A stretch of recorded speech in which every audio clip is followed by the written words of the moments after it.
Today we start the video for class 12. In class 12, first chapter of the 12th is relation, function and finite operation. So at first we studied about the relation. We know that half of the relation we studied in class 11 and next relation studied in 12. So that we begin the relation from 11, so that we can understand the relation and what is relation, so that we start from the class 11 and to reach class 12. What is relation? At first, relation क्या है? Relation. The word relation, it means that the relation made between two sets. तो दो set के बीच relation बनते हैं, या relation कहीं भी, या तो दो परिवारों के बीच, also relation exist between two family. तो रिलेशन जब भी सब आएगा उसमें दो ऐसे होंगे जिसके बीच में रिलेशन एग्जिस्ट करेगा. तो यहाँ पे रिलेशन के बारे में जानेंगे. तो रिलेशन यहाँ पे दो सेट के बीच में बनेगा, इसलिए हम दो सेट के बीच के रिलेशन को अध्ययन यहाँ पे करेंगे. रिलेशन क्या है? मान लें let A and B are any two sets. Then a relation from a relation R from A to B is a subset of, इसका सबसेट होगा A cross, subset of A cross, यानी कि ये cross जो होता है Cartesian product ए और B के बीच का कार्टेशियन प्रोडक्ट. दैट इज, यानी कि इसको हम शॉर्ट भाषा में आर क्या होगा? Subset of A cross B. यानी कि अगर थोड़ी एग्जाम्पल के द्वारा दिखाइए, जैसे कि माना जाए कि ए में कुछ एलिमेंट्स हैं, ए बी सी, और बी में कुछ एलिमेंट्स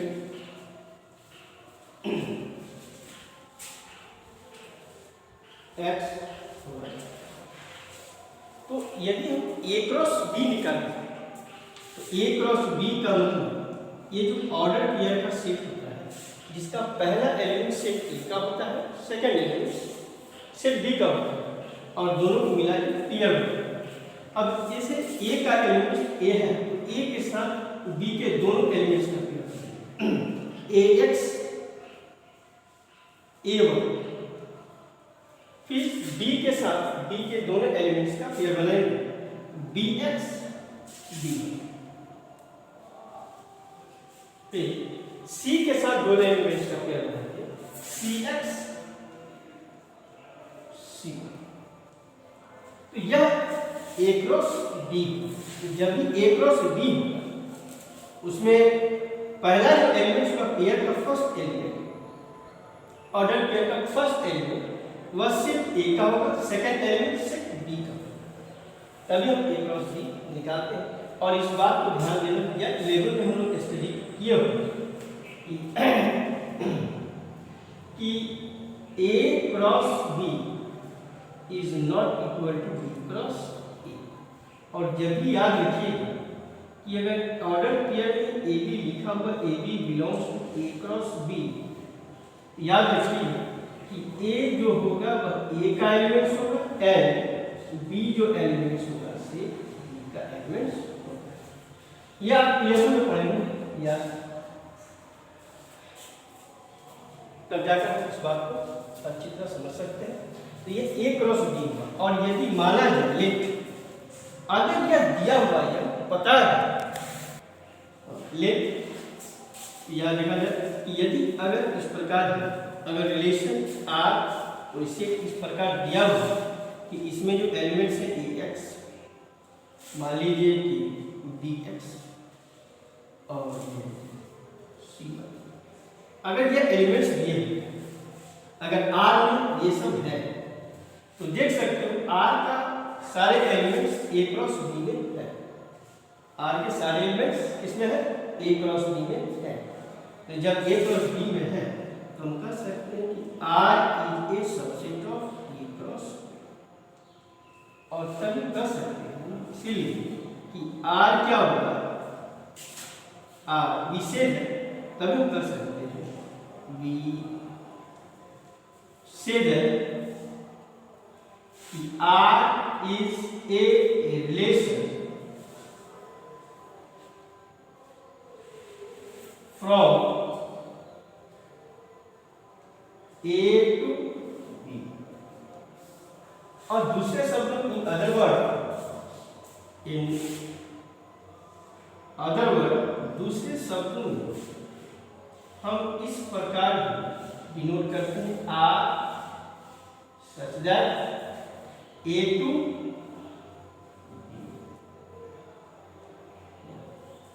आर रिलेशन का सब्जेक्ट है। इस प्रकार हम लिख सकते हैं कि relation R to A to. अब देखो इस रिलेशन को हम एरो डायग्राम से निरूपित भी कर सकते हैं, डिनोट भी कर सकते हैं, रिप्रेजेंट भी कर सकते हैं।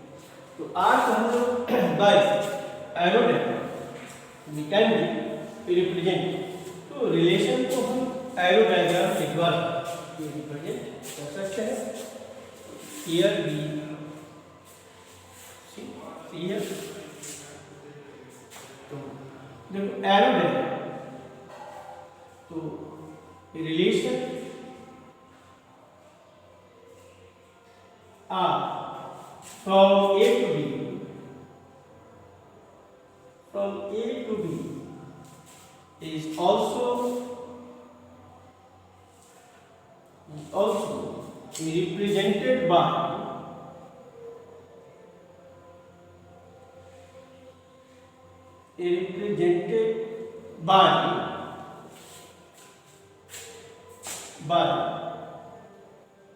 arrow diagram.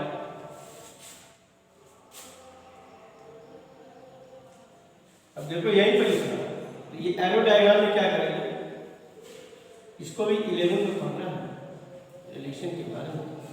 और ये ए हुआ, ये बी, यहाँ से यह आर हुआ, और इसमें ए का एलिमेंट्स लिखेंगे। ए का जो एलिमेंट्स है ए बी सी, और देखो बी का एलिमेंट्स एक्स और वाई। रिलेशन आर में देखो ए किससे रिलेटेड है, एक्स, तो ए इज रिलेटेड टू एक्स। फिर देखो बी किससे रिलेटेड है, एक्स। फिर देखो सी किससे रिलेटेड है, वाई। तो इस प्रकार यह जो आर ए क्रॉस बी का सब्जेक्ट है, और यह रिलेशन आर का एरो डायग्राम। तो आर को रिलेशन को एरो डायग्राम के द्वारा भी रिप्रेजेंट कर सकते हैं। और ये आर सच दैट ए, अब हम ये जानेंगे कि रिलेशन आर का डोमेन, कोडोमेन एंड रेंज क्या होता है, इसके बारे में अध्ययन करेंगे। तो देखो,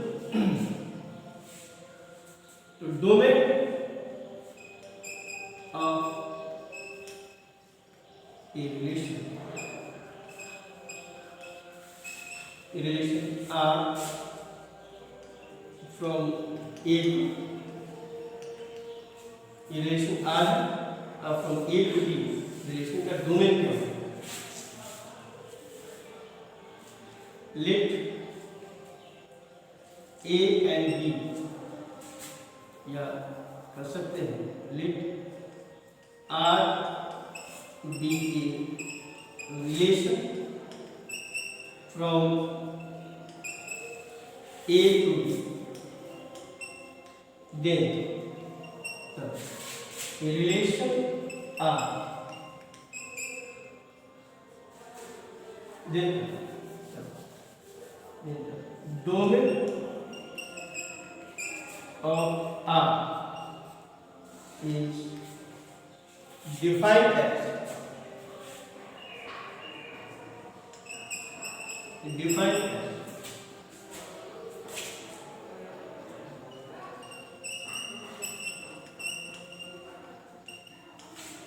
ये A such that A belongs to A and साथ में वह एलिमेंट होना चाहिए जिसका A B belongs to R, set A का वह एलिमेंट डोमेन कहलाएगा जो बी के एलिमेंट से रिलेटेड हो।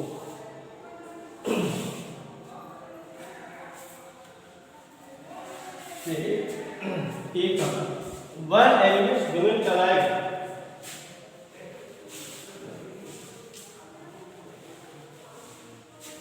अब जैसे एग्जाम्पल देखो, अभी हम जस्ट देखे ही थे कि अगर मान लिया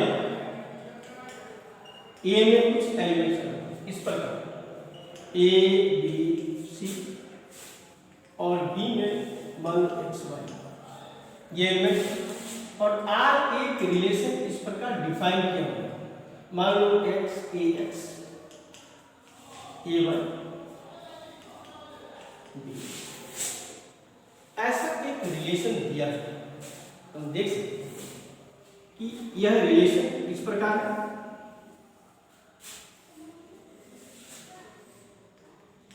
आप ए और बी हुआ और ये ए बी सी और एक्स, तो ए जब किससे रिलेटेड है एक्स, फिर ए किससे रिलेटेड है वाई से, और बी किससे रिलेटेड है क्यों वाई से, ये रिलेशन।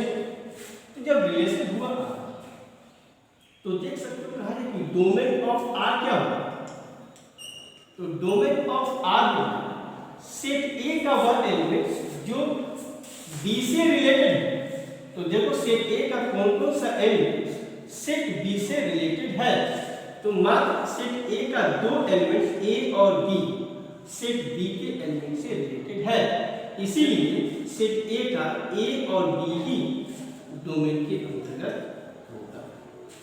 उससे तो आर का डोमेन क्या हो गया ए, समझ गया बात। इसके बाद हम विचार करते हैं रेंज ऑफ रिलेशन। ये रेंज क्या है? Range of a relation. इसके बाद हम जानेंगे कि रेंज किसको कहते हैं। तो range of a relation from A to B, कहा जाता है कि आर में कोई रिलेशन है फ्रॉम ए टू बी है, तो देन तब रेंज क्या कहला जाएगा, रेंज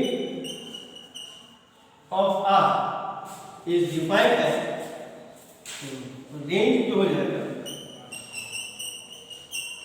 रेंज ऑफ आर वह सेट बी का एलिमेंट होता है, लेकिन वह भी सेट बी का कौन सा एलिमेंट जो सेट बी का वह element A B belongs to R और ए बी आर में हो। अब जैसे यहाँ पर देख सकते हो कि एक रिलेशन है एक्स वाई और कोई रिलेशन इस प्रकार डिफाइन है, मान लिया जाए इफ आर कोई रिलेशन इस प्रकार डिफाइन हुआ कि जैसे ए एक्स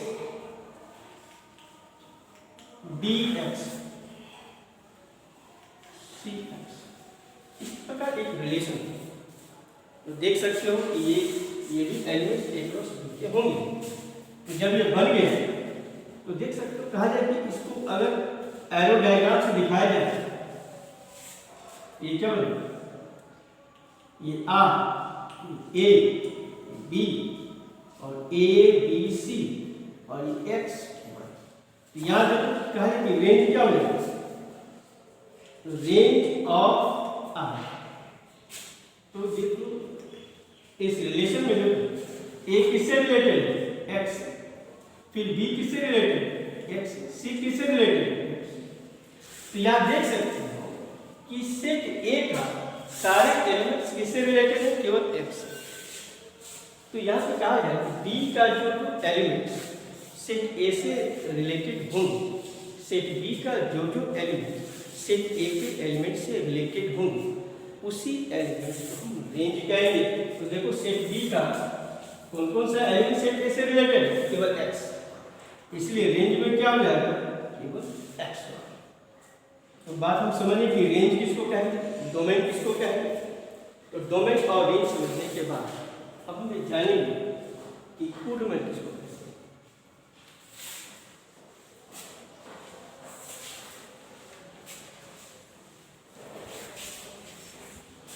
कोडोमेन क्या है,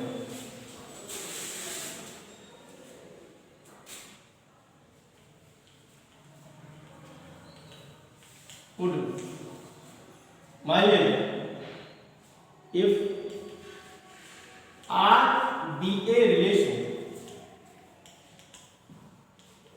from A to B, then set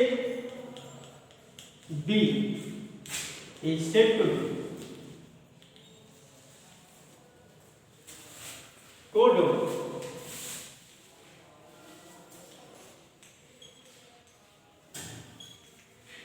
codomain वह रिलेशन हो या नहीं, उससे कोई मतलब नहीं, बस ये दे ए टू बी कोई रिलेशन है तो सेट बी क्या हो जाएगा,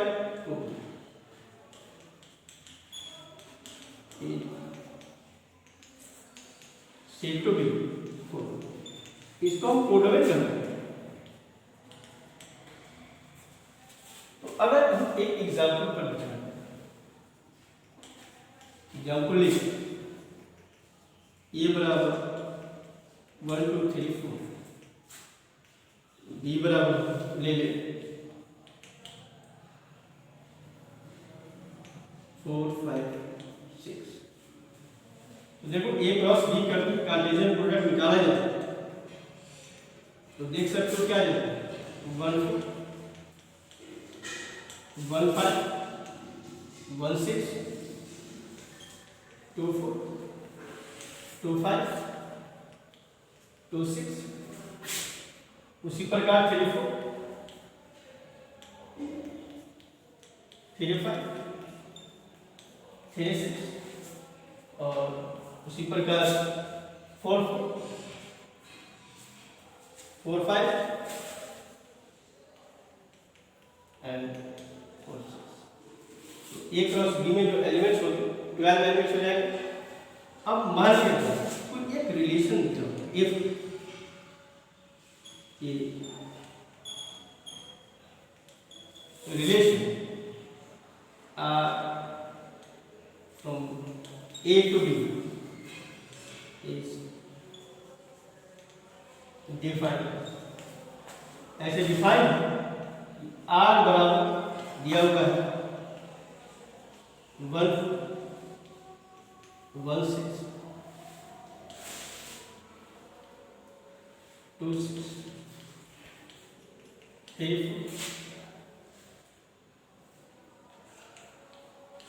3 4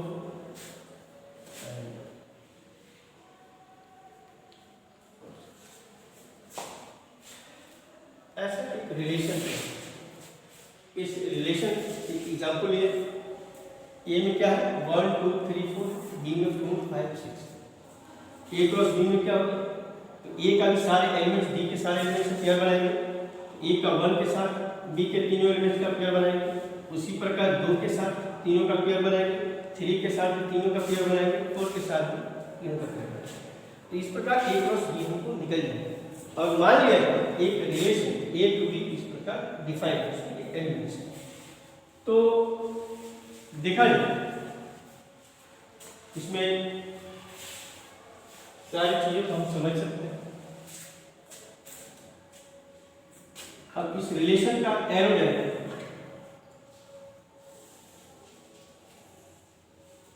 डायग्राम देखा जाए। ये रिलेशन का एरो डायग्राम देखो, ये कहा था 1 2 3 4 और ये हो गया 4 5 6। इस एरो डायग्राम में देखो, रिलेशन एरो डायग्राम दिया हुआ है। 1 किससे रिलेटेड है? 4 से 1 रिलेटेड। फिर देखो इसमें एक चीज हटा दी, एक चीज को हटा दी।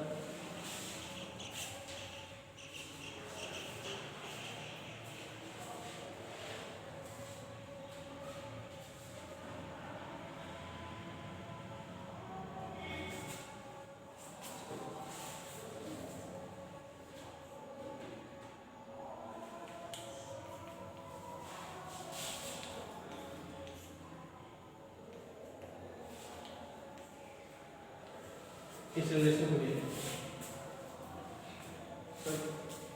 इस रिलेशन को देखो, 1 किससे रिलेटेड होगा? 4 से। फिर 1 किससे रिलेटेड होगा? 6 से। ये देखो 3 किससे रिलेटेड है? 4 से। फिर 3 किससे रिलेटेड है? 6 से। और फिर 4 किससे रिलेटेड है?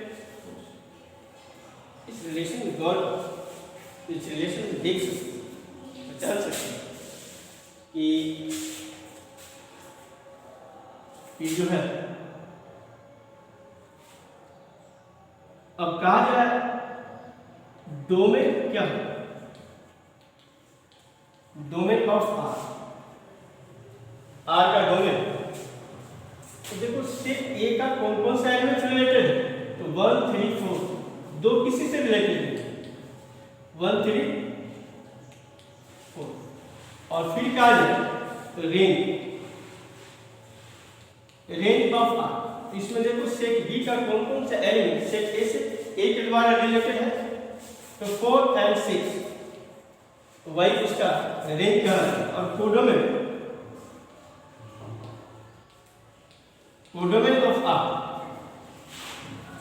तो इसमें कोई मतलब सेट बी का जो एलिमेंट्स हो, सेट बी का एलिमेंट्स रिलेटेड हो या नहीं, लेकिन सेट बी का जितना एलिमेंट्स होगा सारे एलिमेंट्स कोडोमेन के अंदर आ जाएंगे। इस प्रकार हम इस एग्जाम्पल से हम ये बात समझ सकते हैं कि डोमेन क्या कहलाता है, रेंज किसको कहते हैं, कोडोमेन क्या कहलाता है।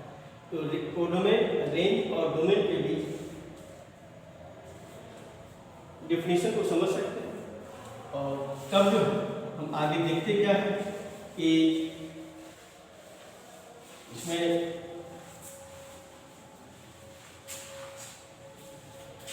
यहां से एक चीज पता चलता है, ये याद रखना कि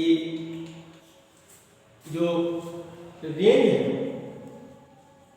range of R is a subset of codomain. Range R का क्या है? सबसेट है, बराबर में रेंज और कोडोमेन बराबर में। इस प्रकार हम कोडोमेन, रेंज और डोमेन को समझ।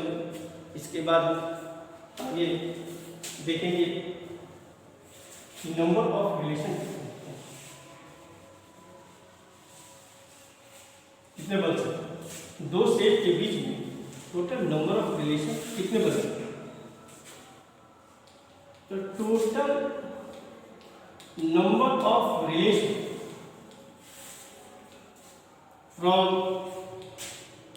ए,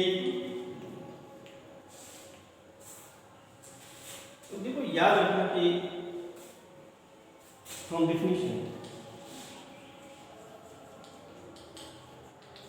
from definition of relation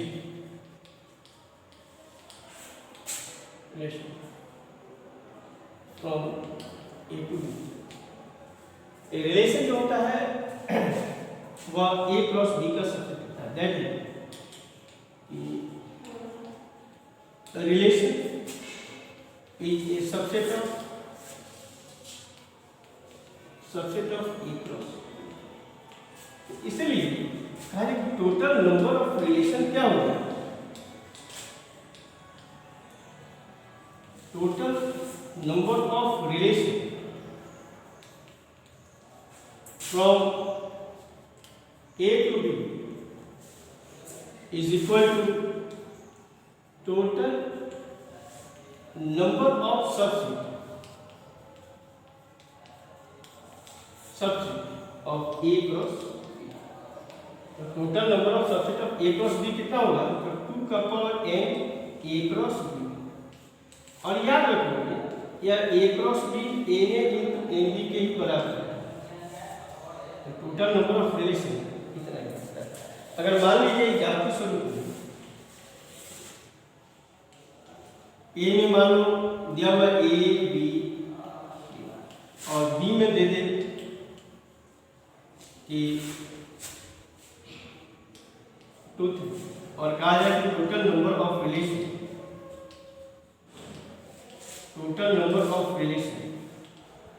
from A to कितना होगा, 2 का पावर।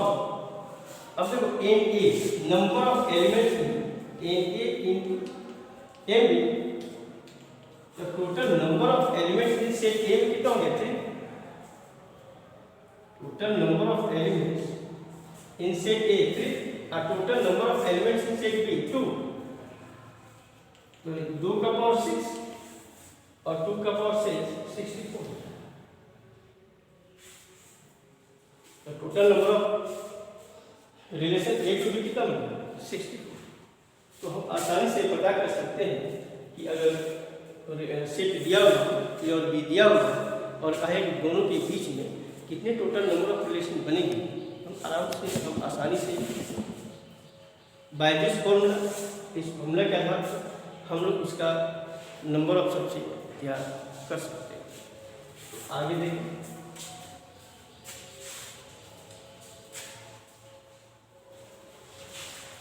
फील्ड